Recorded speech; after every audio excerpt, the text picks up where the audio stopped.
MQM रहनुमा ख्वाजा इसारुल हसन ने कराची के मसाइल की एक वजह मास्टर प्लान की अदम मौजूदगी को करार दिया। न्यूज़ कॉन्फ्रेंस के दौरान कहा, मास्टर प्लान पर अमल हो जाता तो पीपल्स पार्टी के वुज़रा भूखे रह जाते। पीपी ने अपने दौर में कभी बल्दियाती इंतखाबात नहीं कराए। बदकिस्मती से कराची किसी एक इदारे के मातहत नहीं। बानी पीपल्स पार्टी भुट्टो साहब के दौर से आज तक पीपल्स पार्टी ने अपने दौर में बल्दियाती इंतखाबात नहीं करा।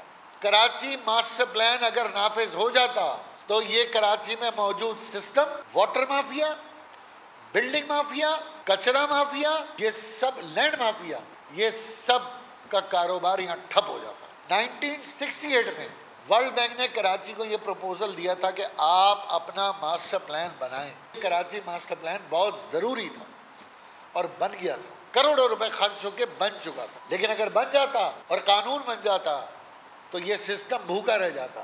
कराची मास्टर प्लान नाफिज हो जाता तो पीपल्स पार्टी के वुज़रा कंगले हो जाते हैं। बदकिस्मती से कराची किसी एक एजेंसी के कंट्रोल में नहीं। सब्सक्राइब करें और बेल दबाएं ताकि कोई खबर रह न जाए।